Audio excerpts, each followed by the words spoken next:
Hey guys, so I had a few questions on Reddit in regards to how I have everything hooked up in my retro gaming setup and how I get everything outputted to all these screens at once. So I thought I'd just give you guys a quick tour on how I have it all running. So we'll start over here. This is where all my consoles are. So I've got a Super Nintendo, a Nintendo 64, a Sega Dreamcast, a Sega Saturn, a PlayStation 1 and PlayStation 2, and a Sega Mega Drive, which I don't have hooked up to anything just yet. It's missing some cables, so as soon as I buy some cables and a controller, I'll get this one modded to output 60 Hz and I'll have it hooked up as well.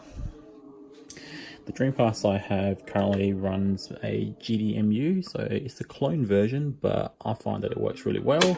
I've finished playing Skies of Arcadia and both Shenmue 1 and 2 on it, and it works fine. I really want to get the Phoebe for the Sega Saturn, but as you know, those things are almost impossible to get, so hopefully I can make it on the next batch when it goes live and pick one up.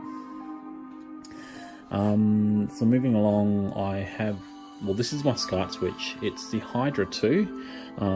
It has 8 inputs and 2 outputs. It's actually really good. I was looking at getting the G SCART at first, but then I found the Hydra to be more readily available, and it's also like a bit cheaper than the G SCART as well. It's an automatic SCART switcher, but at the moment I'm running it in manual mode and it works great.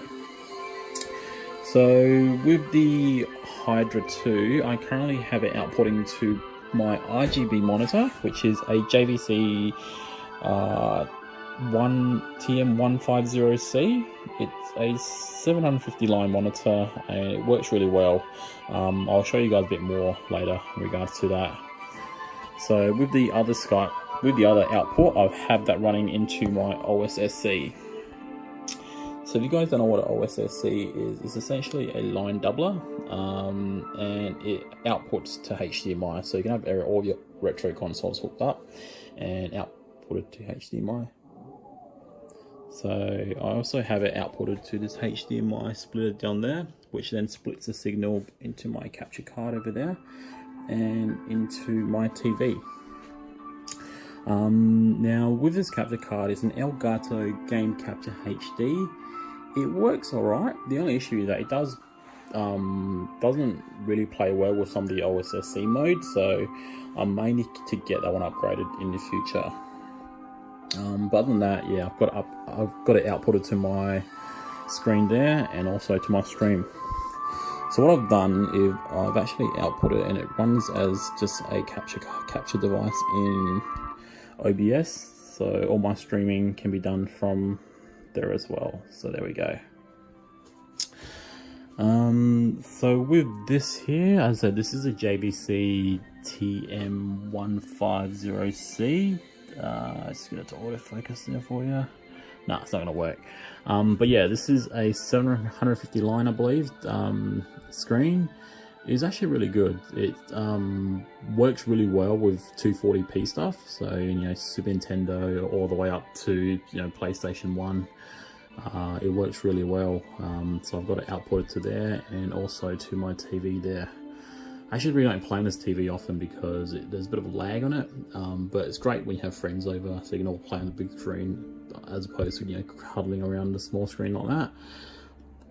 So essentially what I do is I will play on this screen here, and then I will have it running on the stream there, so that way there's no lag when I play. But when you guys see it on the stream, it actually looks really nice because it's running all through RGB. So yeah, that's pretty much it for the setup. As I said, it's really, when I first started, it actually took me a bit of a while to get my head around how everything runs and how to get all hooked up. What I recommend is check out the channel My Life in Gaming. Those guys are the experts. They pretty much know their stuff. So check out some of the RGB masterclass. And one episode that really helped me was I believe it's the one about switches, so component switches and SCART switches. They do a bit of an in-depth review in regards to all the switches that are currently available. So definitely check that episode out. But yeah, hopefully that answers a lot of your questions in regards to how I have everything hooked up. But yeah, if you have any other questions, feel free to shoot me a DM, or just just ask in the comments below, and I'll try and get back to you guys on them. But yeah, thanks for watching, guys. Enjoy.